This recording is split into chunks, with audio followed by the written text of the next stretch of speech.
을 보도록 하겠습니다. 누가복음 9장 1절부터 6절에 있는 말씀을 우리 다 같이 합독하도록 하겠습니다. 누가복음 9장 1절부터 6절입니다. 시작. 예수께서 12제자를 불러 모으사 모든 귀신을 제어하며 병을 고치는 권능과 권위를 주시고 하나님의 나라를 전파하며 앓는 자를 고치게 하려고 내보내시며 이르시되 여행을 위하여 아무것도 가지지 말라. 지팡이나 배낭이나 양식이나 돈이나 두벌옷을 가지지 말며 어느 집에 들어가든지 거기서 머물다가 거기서 떠나라.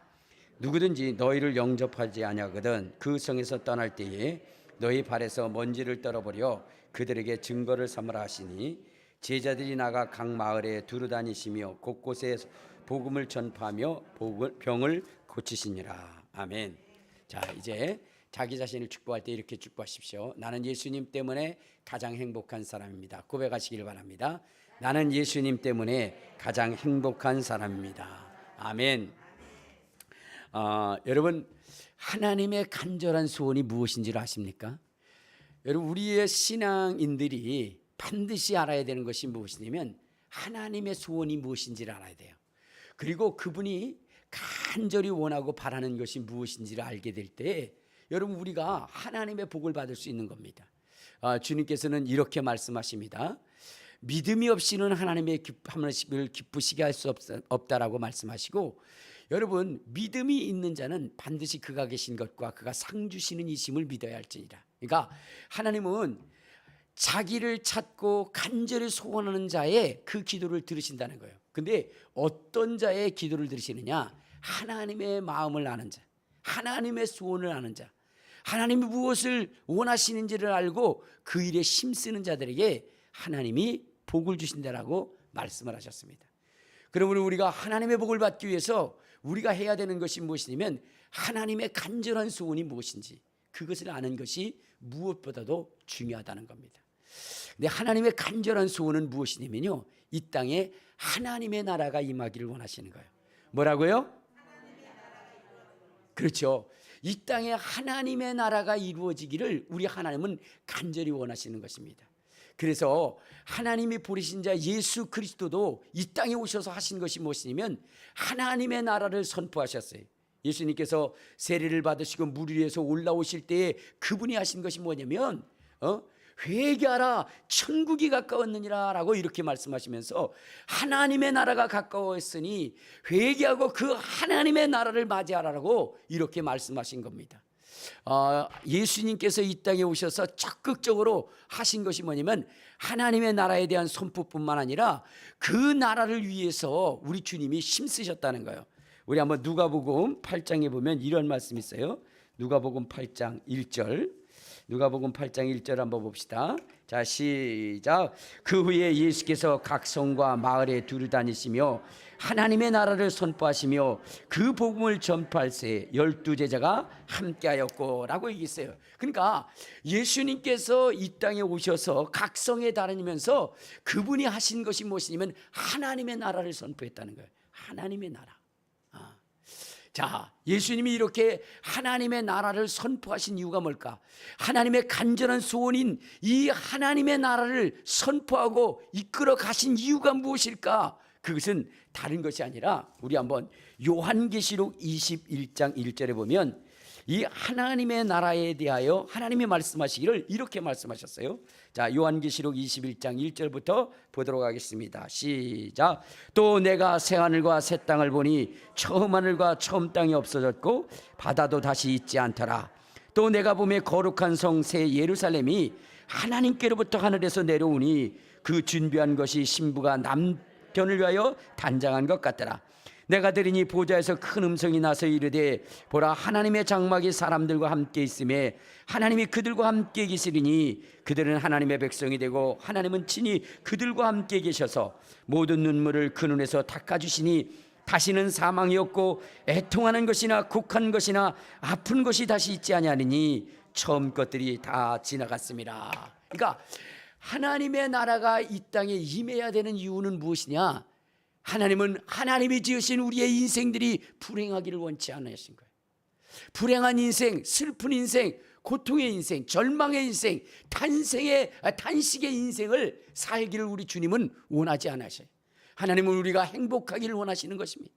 하나님은 우리의 삶이 기쁨에 충만하기를 원하시는 것이 우리 하나님이십니다. 그런데 우리의 인생 가운데 슬픔이 오고 고통이 오고 괴로움이 오고 아픔이 오고 질병이 오고 이러한 일로 인하여 우리의 인생에 탄식하며 살아가는 것입니다. 탄식하며 살아가. 그 이유가 무엇이냐? 이 땅에 바로 악한 마귀 사탄이 지배하고 다스리기 때문입니다. 그래서 하나님은 하나님의 나라가 이 땅에 임하게 해서 하나님이 다스리는 나라, 하나님이 정말로 다스려서 인생들에게 주는 그 행복과 기쁨을 누리는 나라, 눈물이 없고 슬픔이 없고 괴로움이 없고 고통이 없고 사망이 없고 헤어짐이 없는 그러한 그 아름다운 나라, 인간이 행복할 수 있는 그러한 나라를 건설하기를 우리 주님은 원하신 것입니다. 그러므로 우리 하나님은 그 하나님의 나라가 이 땅에 임하시기를 간절히 소원하셨고, 우리 예수님도 아버지의 뜻을 따라 이 땅에 하나님의 나라를 건설하기 위해서 오신 것입니다. 그리고 그의 제자들에게도 우리 주님이 말씀하신 것이 무엇입니까?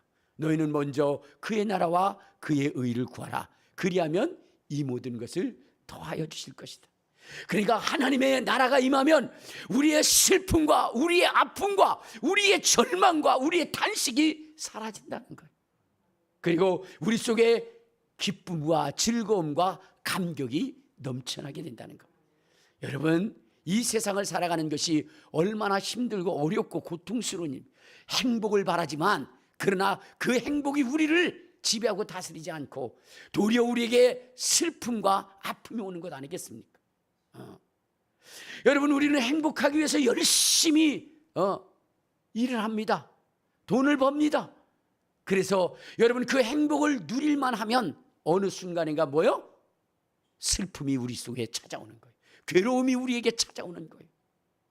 여러분, 우리가 기쁨을 누리려고 하지만 그러나 속담에 호사다마라고 그러죠. 좋은 일 위에는 반드시 무슨 일? 반드시 저주스러운 일이 일어난다 이 말. 그러니까 여러분은 행복을 원하지만 행복을 원해서 그 행복을 우리가 누리려고 하지만 그 다음에 올 그 저주스러운 일 때문에 두려움과 공포 속에 우리가 살아가고 있는 거죠. 여러분, 이것은 왜 그런 것입니까? 이 땅을 마귀가 지배하고 마귀가 다스리기 때문에 그래요. 마귀가 다스리기 때문에. 그렇기 때문에 우리가 행복을 누릴 시간도 없이 우리에게 슬픔이 절망이 다가오는 것입니다. 여러분들은 많은 소리를 들었을 거예요. 어떤 소리냐면 그 사람 그렇게 열심히 일하더니 밤을 낮삼아 일하더니 이제 살만하니까 중병이 걸려서 그래서 어떻게 돼요? 세상을 떠났대. 살만하니까 이제는 그 고생 끝나고 행복을 좀 누리려고 하니까 벌써 뭐요? 사망이라고 하는 그 고통의 저주가 그 사람 가운데 임했대. 그러면서 많은 사람들이 그 일에 대해서 안타까워하는 일들을 여러분 많이 보았을 거예요. 그렇죠? 여러분, 이게 우리가 결혼을 하는 이유가 뭐예요? 남편으로 인해서, 아내로 인해서 서로 위로받고 행복하게 살아가고자 하는 것이 아닙니까? 서로 의지하면서 이 세상 살아가는데 그렇게 행복을 추구하고 서로 의지하며 살아가려고 했던 그 남편이 원수가 되는 경우들이 많이 있잖아요. 그죠? 밤낮 술 퍼먹고 밤낮 돈 갖다 버리고 아주 고통스러운 일은 토맡아서 해. 원수도 그런 원수가 없어요. 행복하기 위해서 만난 그 사람이 나의 인생에 뭐요? 아주 저주스러운 인생이 된 그런 일들이 얼마나 많이 있습니까? 그렇죠? 그래요. 그런데 항상 그런 것만이 아니라 세월이 지나고 나면 그러면 그렇게 철없던 그 남편도 어느 순간인가 철이 들 때가 있어요. 물론 끝까지 안 드는 등신 같은 것들도 있지만 그러나 어쨌든 뭐냐면 어느 세월이 지나고 나면 그러면 어떻게 돼요? 내가 나로 인해서 내 아내가 고생을 하고 있었다는 것을 깨달을 날이 있어요. 자기의 모든 것을 버리고 나를 선택했던 그 아내에게 내가 잘못한 그 부분들이 생각이 나서 이제는 어떻게 돼요? 그래도 아내한테 잘해줘야지 라고 생각하면서 잘해주는 순간 어느 순간 뭐요? 사람이 변하면 죽는다 그러잖아요. 그죠? 이제 조금쯤 뭔가 행복을 누리려 할 그때에 정만 두고 떠난다는 거예요. 여러분, 우리가 살아가면서 부르는 노래들이 다 우리의 인생의 삶을 담는 노래들 아닙니까? 그렇죠? 그래서 노래도 있잖아요. 한많은 이 세상 야속한 님아. 그러니까 여러분, 이 세상은 어떤 거예요? 한이 많아. 정말로 철없는 그러한 그 남편과 살아왔는데 어느 날 그 남편이 철이 들어서 이제 서로의 기쁨으로 살아갈 그때에 어때요? 이 남편이 훌쩍 떠나버리는 거예요. 한많은 이 세상, 정을 두고 몸만 가버린다. 그럴 때 얼마나 슬프고 아프고 괴롭겠습니까? 이 세상이라고 하는 것은 바로 그런 거예요. 한많은 세상이고 뭔가 잘 될 것 같이 느껴지는 그때에 더 큰 불행이 폭풍처럼 임하는 것이 바로 이 세상입니다. 왜 이 세상이 그럴까요? 그것이 바로 마귀 사단이 지배하기 때문입니다. 귀신이 지배하기 때문에 그렇습니다. 그렇기 때문에 우리의 인생 가운데 불행이 겹쳐지는 거예요. 그래서 하나님은 하나님의 지음을 받은 이 인생들이 행복하기를 원하십니다. 행복하기를. 그러기 위해서는 하나님의 나라가 이 땅에 임해야 되고 하나님이 지배하는 세상이 되어야 되는 것입니다. 하나님이 지배하는 세상. 하나님이 지배하시면 우리의 슬픔의 눈물을 닦아주시고, 여러분, 우리 속에 기쁨이 없었던 우리의 배에서 기쁨의 생수가 넘쳐나도록 우리 주님이 그렇게 해주시는 것입니다. 힘들고 어려울 때도 우리 주님이 우리에게 기쁨을 주셔서 그 고난과 환난을 능히 이기게 하시는 것입니다. 우리와 함께 산기도를 다니시는 목사님이 계셔요. 지금 74세인데 여자 목사님이 있어요. 그런데 참 그분의 살아가시는 그 삶, 정말로 그분이 사는 삶을 보면 야, 대단하다라는 그러한 그 생각을 가질 때가 있어요. 왜 그러냐면 여러분, 정말로 그렇게 큰 불행이 그의 삶 가운데 있는 것을 보면, 그럼에도 불구하고 그 불행 가운데 정말로 늘 기뻐하는 것을 보면 참 대단하다라는 그러한 생각이 듭니다. 이번에도요, 이번 추석에도 정말로 온 가족이 즐겨야 할 그 추석에 갑자기 불행이 닥친 거예요. 그래가지고 딸이 셋이 있는데 그 딸 셋이 전부 다 뭐냐면 투석을 해요. 투석을 합니다. 투석을 하지 않으면 살아가실 수가 없는 거죠. 그런데 이번에 두 딸이 갑자기 뭐냐면 병원에 입원을 했는데 두 딸이 동시에 숨을 쉬지 않는 거예요. 숨을 쉬지 않는다고요? 숨 안 쉰다는 게 무슨 뜻인지 몰라요? 근데 왜 놀라지도 않아요? 응? 숨을 쉬지 않는 거예요. 여러분, 얼마나 큰 불행입니까? 한순간에 두 딸이 동시에 병원에 입원하게 되고, 그리고 동시에 뭐냐면 숨을 쉬지를 않는 거예요. 난리가 난 겁니다. 난리가 난 거예요. 자, 그럼에도 불구하고 그분은 두려워하거나 놀라지 않는 거예요. 오히려 그 속에 마음의 평강과 위로를 얻고 도리어 기쁨이 나타나. 기쁨이 있는 거예요. 나중에 전부 다 막 뭐냐면은 기도 요청을 했는데 다 기도한다고 그랬는데 나중에 문자가 오는 거 보니까 두 딸이 살았어요. 감사합니다. 감사합니다. 그렇게 문자가 왔더라고요. 여러분, 그분이 그 불행 중에서도 그 모든 불행을 이기고 승리할 수 있는 이유가 무엇이냐? 그분 속에 기쁨이 있었기 때문입니다. 주님은 우리에게 말씀하시길 뭐냐? 기뻐하라. 항상 기뻐하라. 불행을 당했을 때도, 어려움을 당했을 때도 거기에 절망하고 탄식하지 말고 오히려 기뻐하라는 것입니다. 왜? 우리 한번 성경을 한번 봅시다. 자, 빌립보서 4장 6절에 보면 우리 주님께서 기뻐하라 하셨는데, 기뻐하라 하신 이유가 뭐냐? 4장 4절부터 한번 읽어봐요. 자, 시작. 주 안에서 항상 기뻐하라. 내가 다시 말하노니 기뻐하라. 너의 관용을 모든 사람에게 알게 하라. 주께서 가까우시니라. 아무것도 염려하지 말고 다만 모든 일에 기도와 간구로 너희 하나님 구할 것을 감사함으로 하나님께 아뢰라 라고 했어요. 자, 여기 보면 주 안에서 기뻐하라. 항상 기뻐하라. 낙심하지 말라는 거예요. 절망하지 말라는 거예요. 여러분이 당한 그 일들이 아무리 힘들고 어렵고 여러분의 그 능으로 해결할 수 없다 할지라도 주님과 더불어 기뻐하라는 것입니다. 주님과 더불어 기뻐하는, 그러면 승리가 있다는 것입니다. 승리가 있다는 거예요. 그분이 정말로 그렇게 위경 가운데도 기뻐할 수 있었던 이유는 무엇이냐면 그분이 목회 사역을 할 때에 이제 어느 곳에 가서 목사님을 권면해야 할 그 상황이 있어서 거기 가는 도중에 거기에 차에 4명이 탔답니다. 그러니까 총 5명이 탄 거예요. 타고 이제 강원도를 향해서 가고 있는데 비가 억수같이 왔답니다. 너무나 많이 왔다는 거예요, 비가. 정말로 한 치 앞도 분별할 수 없을 정도로 비가 왔는데 이 운전하시는 이 권사님이 지금 정신을 차리고 잘해야 되는데 이분이 막 운전을 하는데 좀 약간 이상하게 운전하대요. 뭔가 씌어서 운전하는 듯한 그러한 느낌이 있었대요. 근데 터널을 싹 들어가니까 비가 안 오잖아요. 그러니까 거기서 속력을 내서 샥 달려가는데 터널을 빠져나오는데 비가 막 그냥 바켓스가 붙는 것처럼 붙다 보니까 앞이 안 보인 거예요. 근데 뒤에 타셨던 이 목사님이 딱 보니까 앞에 차가 있는 거예요. 그걸 받을 것 같더래요. 그래서 거의 받을 순간에 이 목사님이 소리를 지른 거예요. 권사님! 그랬더니 그때 정신을 차려가지고 브레이크를 잡았는데 차가 뺑글뺑글 돌면서 그러면서 뭐냐면 어떻게 해요? 전복 위기에 있었는데 뒤에서 차가 쌩 오는데 자기 쪽으로는 차가 안 오더래요.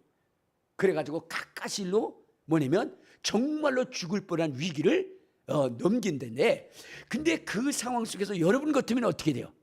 여러분 같으면 막 거의 뭐 초죽음이 되지 않습니까? 그런데 갑자기 이 목사님 속에서 막 웃음이 터져나오는데요, 희락의 그러한 그 기쁨이 넘쳐나는데 아주 배꼽을 잡고 뒤집어 웃었대요. 그 차 안에서 배꼽을 잡고 웃고 막 난리를 폈답니다. 근데 이게 웃음이 멈춰지지 않는 거예요. 사고 날 뻔해서 죽을 위기 있는데, 그런데 그걸 넘긴 사람이 그렇게 배꼽을 잡고 웃으니까 거기에 있었던 사람도 통구해서 웃더래요. 너무 아주 뭐, 근데 자기도 멈추려고 했는데 그 웃음이 멈춰지지 않아서 계속 깔깔깔깔깔 웃었다는 거예요. 그게 뭐예요? 희락의 은사 아닙니까? 희락의 은사. 근데 그 희락의 은사가 자기 속에 딱 임하는데 막 기쁨이 막 이 배에서부터, 뱃속에서부터 넘쳐나는데 어찌할 수 없어서 그냥 깔깔깔깔 웃었대요. 근데 거기에 주변에 있는 사람들은 어떻게 돼요? 그것을 보면서 같이 웃기는 하지만 참 정신 빠진 사람이다 라고 이렇게 생각을 했을 거예요. 그런데 놀라운 것이 있었어요. 뭐냐면 그 이후에 한 달인가요? 내에 거기에 탔던 사람들이 전부 다 뭐냐면 어떤 사람은 사고가 일어나고 어떤 사람은 병이 생기고 막 그랬는데 정말로 건강을 유지하고 그랬던 분은 이 목사님밖에 없었다. 그러니까 그 위기 속에서 하나님이 희락의 은사를 통해서 그의 모든 트라우마를 다 빼버린 거예요. 여러분, 사고가 일어나고 나면 무서운 것이 뭐냐면 트라우마입니다.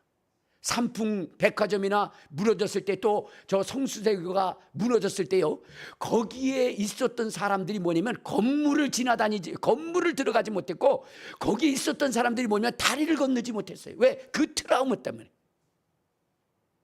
그러니까 그 사고로 인해서, 그 사고의 트라우마로 인해서 앞으로 일어날 그 불행을 그 기쁨의 그 은사를 통해서 그는 뭐냐면 그것을 제거해 줬고, 지금도 그 위경 속에서 두 딸이 목숨이 왔다 갔다 하는 그 순간에도 뭐요? 두려워하지 않게 하고 탄식하지 않게 하고 오히려 그 속에서 기쁨을 갖게 해서 그 위경을 벗어나게 했다는 겁니다. 이것이 하나님의 나라가 임한 자들의 그러한 그 역사라는 거예요. 그러므로 여러분, 오늘 우리는 하나님의 나라가 우리의 심령 속에 임할 수 있도록, 하나님의 나라가 우리의 심령 속에 임할 수 있도록 해야 되는 거예요. 하나님이 우리의 불행을, 우리의 슬픔을, 우리의 아픔을 모두 가져가기 위해서 하나님의 은혜가, 하나님의 나라가 우리의 심령 속에 임할 수 있도록 그렇게 간절히 소원하시는 것입니다. 그러니까 하나님의 나라가 임하게 되면요, 모든 문제가 해결되어지는 것입니다. 여러분, 우리의 인생 가운데 또한 불행한 것이 무엇입니까? 뭐 여러분들 돈이 없는 게 불행합니까? 권세가 없는 게 불행합니까? 근데요, 여러분, 정말로 불행한 것은요, 건강을 잃어버린 사람이 불행한 겁니다. 그래서 우리나라 속담에도 그렇잖아요. 그런 얘기 있잖아요. 돈을 잃어버린 것은 조금 잃어버린 것이다. 명예를 잃어버린 것은 많이 잃어버린 것이다. 그런데 건강을 잃어버린 것은 모든 것을 잃어버린 것이다 라고 했어요. 그러니까 우리가 인생을 살아가면서 우리에게 가장 중요한 것이 무엇이냐면 뭐예요? 건강이라는 거예요. 건강. 여러분들은 돈이라고 생각할 수도 있어요. 명예라고 하는 것을 여러분들이 이야기할 수 있습니다. 그러나 우리의 인생에 가장 불행한 것은요, 건강을 잃어버린 거예요. 건강. 병원에 가면 어떻게 해요? 콧줄 끼고 누워서 계신 분들, 그들에게 돈이 무슨 필요가 있겠습니까? 명예에 무슨 필요가 있겠습니까? 평생을 침상에 누워 있어야 하는 그 사람에게 있어서 무슨 돈과 명예가 그에게 무슨 소용이 있겠습니까? 건강해야 되지 않습니까? 근데 우리는 젊었을 때는 그 건강에 대한 소중함을 느끼지 못해요. 저도 이제 계속해서 가연산에 기도를 다니고 있는데, 원래는 제가 만이산으로 다녔어요. 만이산으로 그 기도를 다녔는데, 그런데 이제는 만이산에 가지 않고 이제 가연산에 가서 기도를 합니다. 이유가 뭔 줄 아십니까? 무릎이 말을 안 들어요. 무릎이 말을 들게 하려면 케토토 뭐 이렇게 얘기를 하는데 여러분, 이 만이산에 올라가다 보니까 그 산이 굉장히 험하거든요. 그 산을 한 1시간 30분 정도를 올라가서 거기서 기도하고 그 다음에 밤새서 기도한 다음에 그 다음에 내려오는데, 그런데 뭐냐면 지금은 뭐냐면 세월이 흐르니까 이 무릎이 말을 안 들어. 그래가지고 이 가연산에 올라갑니다. 가연산에 올라가면 한 30분, 25분에서 30분이면 올라갑니다. 그런데 이제는 또 뭐예요? 원래 25분에서 30분 동안 올라가서 거기서 기도를 해야 되는데, 이제는 그것도 무릎이 말을 안 듣다 보니까 기도하러 올라가시는 분들이 걸어 올라가게 하시니까 차를 끌고 올라가자고 그래가지고 차를 끌고 정상까지 거의 가서 한 5분에서 10분 정도 걸어가서 기도를 합니다. 야, 젊은 날 정말로 어떠한 험악한 산도 두려워하지 않고 올라갔던 그 건강이 이제 세월이 흐르니까 어떻게 해요? 이 산조차도 못 올라가는구나. 건강을 잃어버린 것이 얼마나 뭐요? 괴롭고 힘든 것인가를 느끼게 된 겁니다. 그런데 여러분, 이 소중한 건강을 빼앗는 존재가 있어요. 그가 누구죠? 귀신이라고 하는 존재가 있어요. 귀신이라고 하는 존재. 우리 한번 성경을 한번 봅시다. 누가복음 13장 10절을 보면 이렇게 말씀을 합니다. 누가복음 13장 10절. 자, 시작. 예수께서 안식일에 한 회당에서 가르치실 때에 열혈의 동안이나 귀신 들려 앓으며 꼬부라져 조금도 펴지 못하는 한 여자가 있었더라. 그러니까 어떤 한 여자가 있었는데 18해 18년이라고 하는 동안에 여러분 꼬부라지고 펴지 못하는 그러한 불행한 인생을 살아가는 인생이 있었다는 거예요. 그런데 그 인생이 왜 그렇게 됐냐? 귀신이 들려서 그랬다는 거예요. 귀신이 들려. 자, 우리 한번 마태복음 또 12장 22절에 보면, 자, 마태복음 12장 22절. 자, 시작. 그때에 귀신 들려 눈 멀고 말 못하는 사람을 데리고 왔거늘 예수께서 고쳐주심에 그 말 못하는 사람이 말하며 보게 된지라. 여러분, 듣지 못하고 말하지 못하고 보지 못하는 거 이거 누가 한다는 거예요? 귀신이 그래요. 물론 세월이 흘러서 노화돼서 그런 부분들도 있지만은, 그러나 젊은 날에 그러한 일들이 생긴다는 것은 누가 그렇게 한다? 귀신이 그렇게 한다는 거예요. 귀신이. 자, 그런데 여러분, 이 귀신이 하나님의 나라가 임하면 이 귀신이 떠나가는 거예요.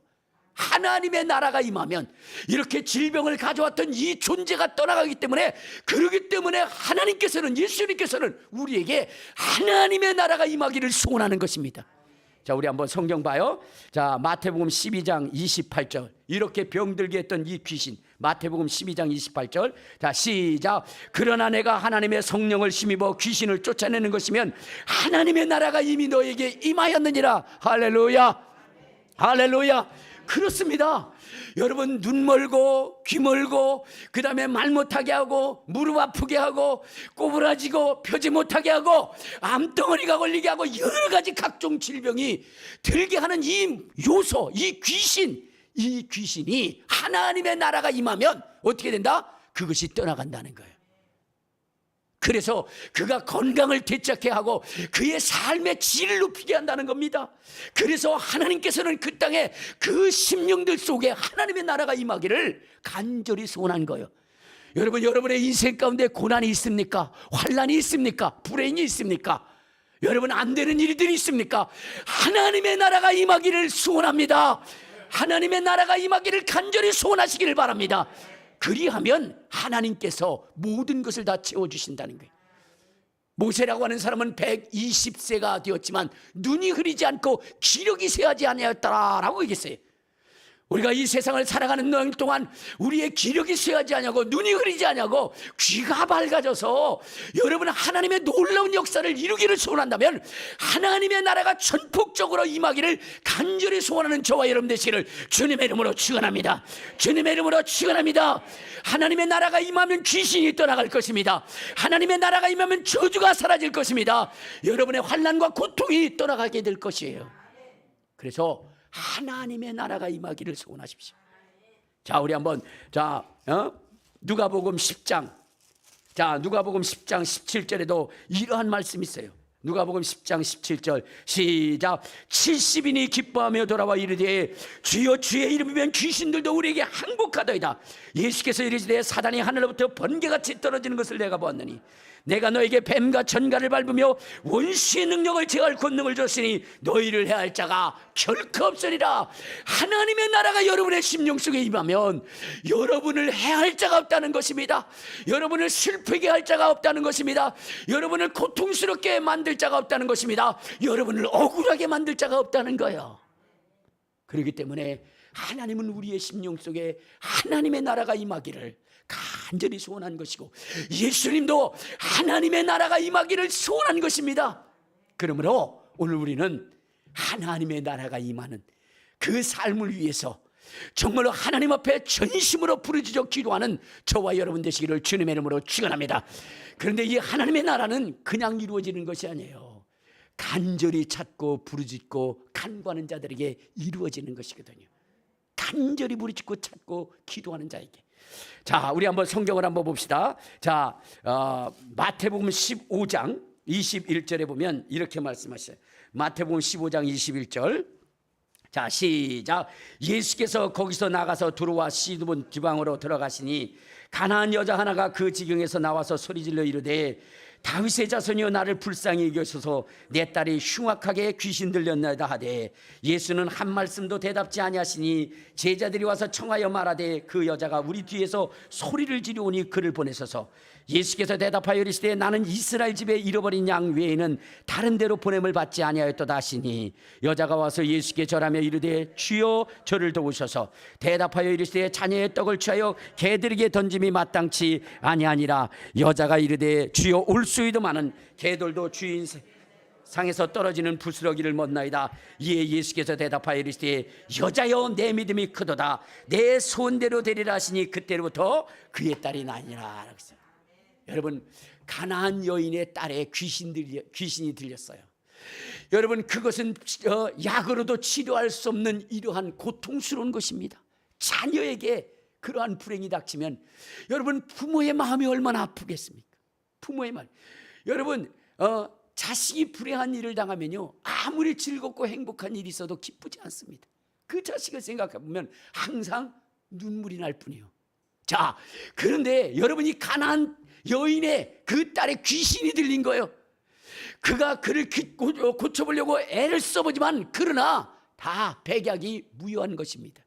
그런데 기쁜 소식이 들어오는 거예요. 예수님이라고 하는 분이 있는데 그분에게 가면 무슨 병이 걸렸든지 무슨 귀신이 들렸든지 다 해결받는다는 거예요.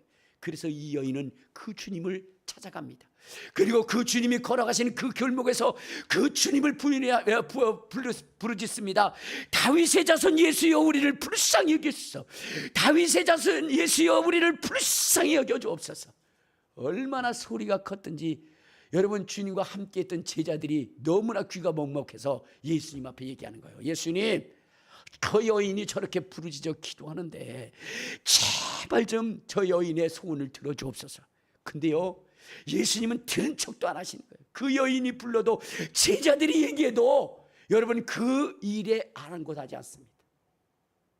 그때 이 여인은 주님 앞에 더 가까이 가서 주여 나를 불쌍히 여겨주소서.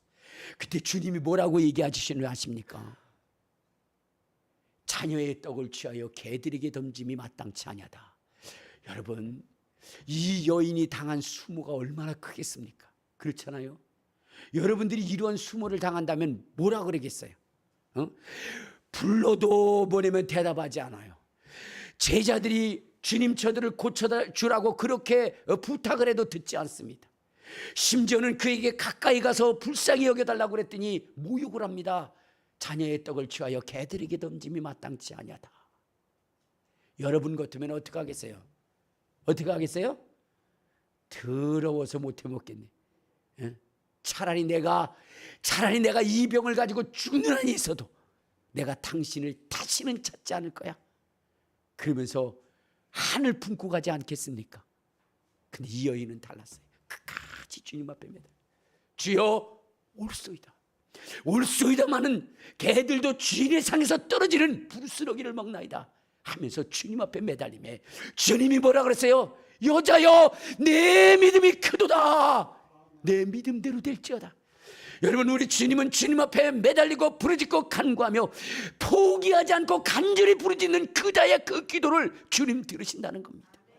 그러니까 지금 여러분의 인생에 있어서 당하는 환난이 있고 고난이 있고 역경이 있다고 한다면 하나님이여 내게 하나님의 나라가 임하게 하옵소서.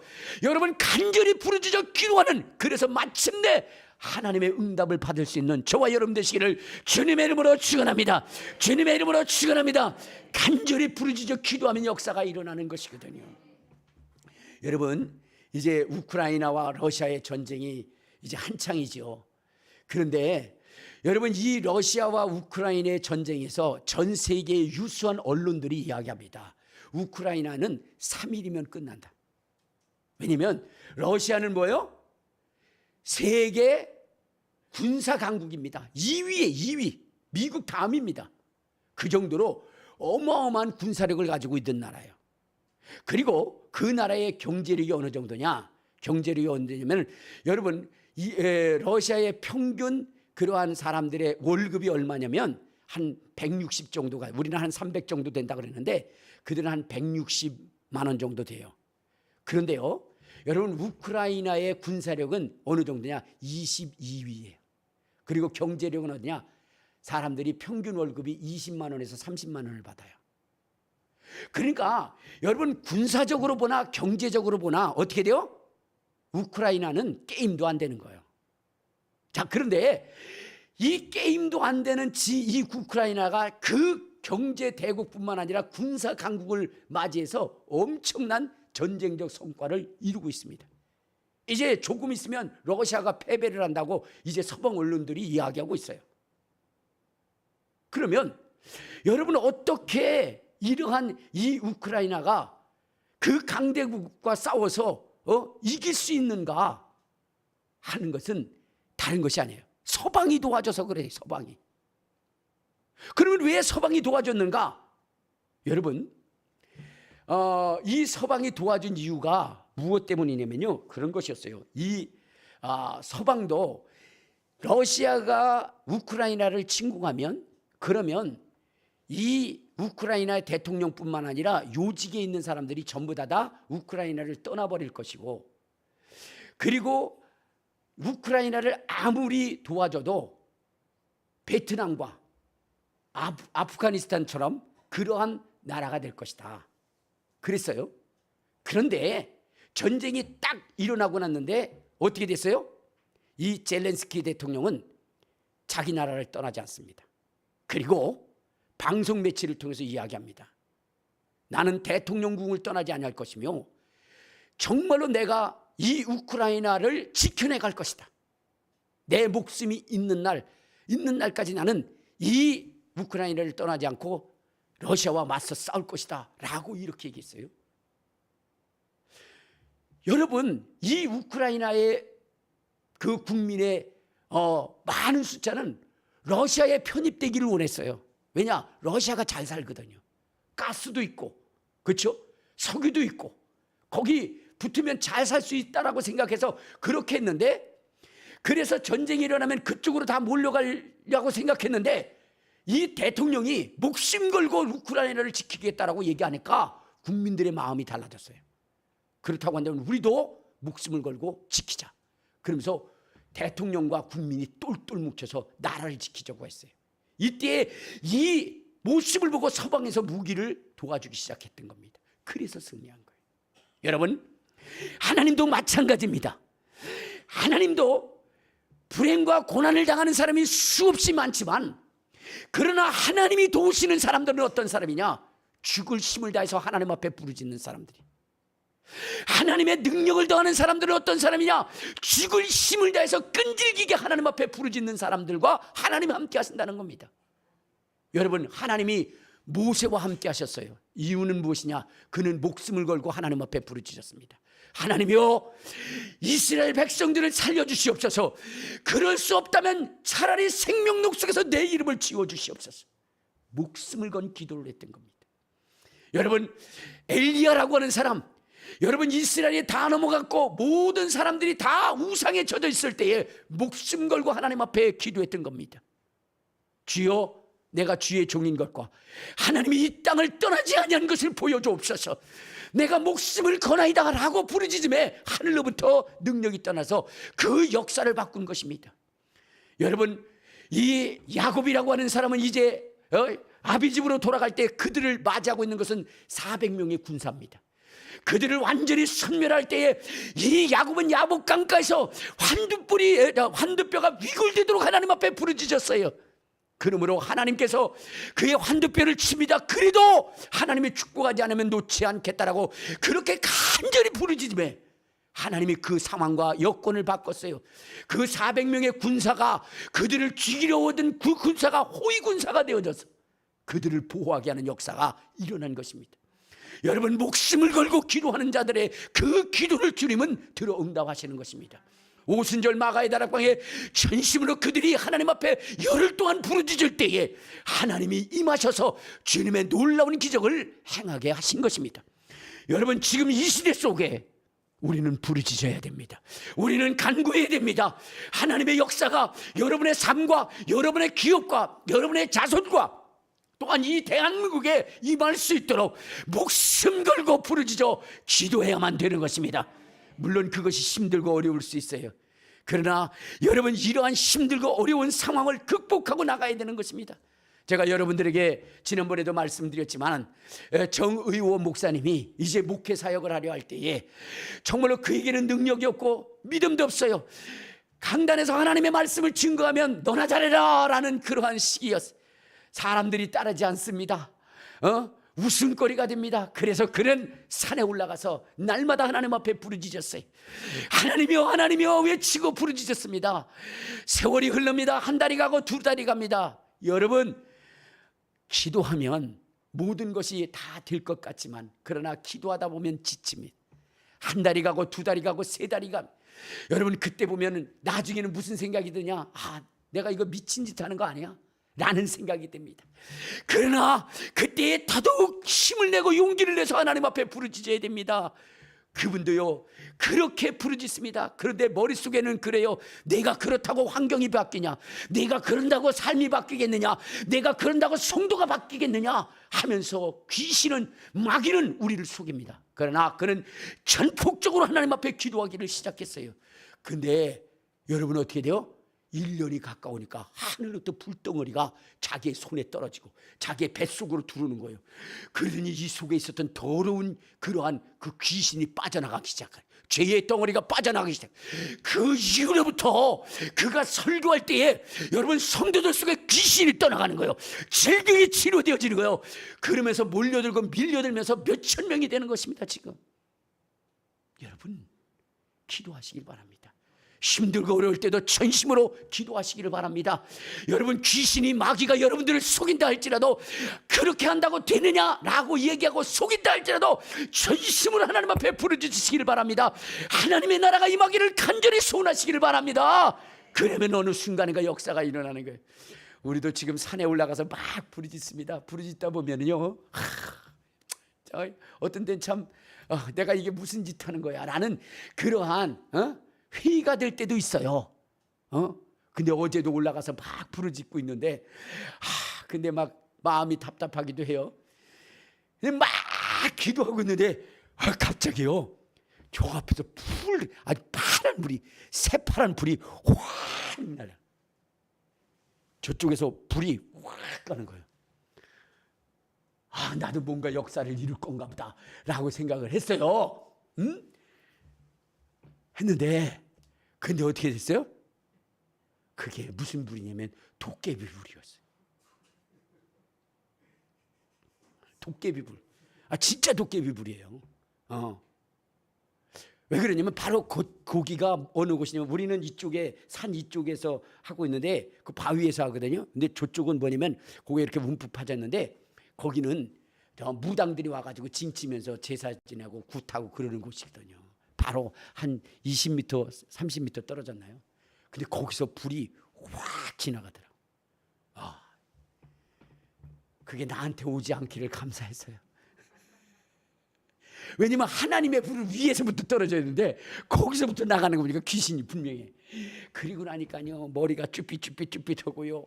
아이고 이게 어렸을 때 생각이 나는 거예요. 왜냐면 우리 어머니가 어렸을 때 항상 말씀해 주신 것이 뭐냐면 도깨비 불에 대해서. 우리 집이 있는데 우리 집 바로 옆에 감나무가 있어요. 이렇게 언덕에 그 연자간이라고 하거든요. 근데 우리 어머니가 늘 말씀하신 것이 뭐냐면 어머니 어렸을 때 그 연자간에 도깨비 불이 막 굴뚝에 밤에 나오면 밤에 뭐요? 굴뚝에서 도깨비가 나와가지고 막 거기서 춤을 추고 놀고 그런다는 거예요. 그러니까 저는 시골에서 어렸을 때 진짜 막 괴로웠던 게 뭐냐면 밤중에 화장실 가는 거예요. 왜냐면 여러분들 생각해 보면은 시골에는 화장실이 어디요? 멀리 따로 있어요. 그래가지고 옛날에 속담이 있잖아요. 화장실하고 처갓집은 멀면 멀수록 좋다고. 그래가지고 시골의 화장실은 전부 다 따로 있거든요. 그러니까 여러분 밤에 화장실 가면 그게 얼마나 힘든지 몰라요. 괴롭고 무서운지. 그리고 바로 옆에가 뭐냐면은 도깨비가 나오는 곳이니 화장실에 앉으면요 소리가 윙윙 나지. 그리고 위에서 이렇게 보면서 뭐냐면 빨간 휴지 줄까 하얀 휴지 줄까.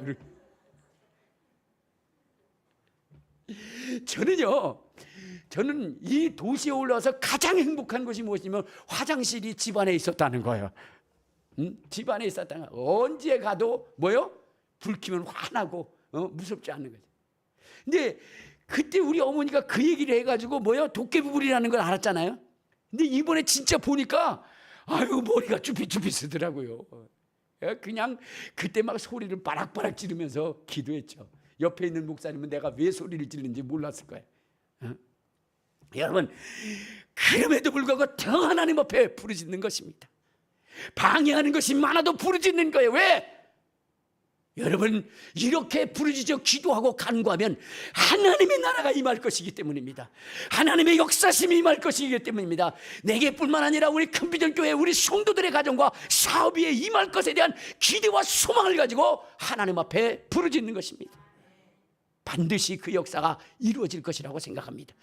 여러분 이제는 마지막 시대입니다. 마지막 시대인데요 여러분들이 아셔야 되는 것이 무엇이냐면요 이제 마지막 시대는 정말로 성도들이 몰려들고 밀려드는 교회가 있을 것이고 여러분 그렇지 못한 메마른 교회들이 있을 거예요. 그러면 어느 교회는 몰려들고 밀려들고 넘쳐나고 어느 교회는 더 빠져나가게 될 것인가 하는 것은 다른 것이 아니라 하나님의 나라가 임한 교회들은 몰려들고 밀려들고 넘쳐날 것입니다. 부흥하고 성장하게 될 것입니다. 그래서 저는 하나님의 나라가 임하기를 간절히 소원한 거예요. 여러분요, 지금 러시아와 우크라이나의 전쟁 속에서 지금 러시아의 심각한 문제가 무엇이냐면 그런 거예요. 전쟁에 나가려고 하는데 군사를 모집하는데 러시아는 모이지가 않는다는 거예요. 그래서 이제는 어떻게 하냐? 이제는 죄수들에게 가가지고 너희들 군인으로 입대하면 그러면 너희들 죄를 다 사해줄게. 이렇게 해가지고 죄수들까지도 끌어다가 군대에 내보내려고 하는 거예요. 그런데도 그것도 안 되는 거예요. 그런데 여러분, 이 우크라이나는 어디냐? 여러분, 사람들이 자원 입대를 하는데 군사가 지금 200만 명이 넘었대요. 200만 명이. 러시아는 오라고 돈 많이 주겠다라고 그렇게 얘기하고 죄도 사해 주겠다라고 하는데 모이지를 않아요. 그런데 우크라이나는 어때요? 군사들이 넘쳐나는 거야.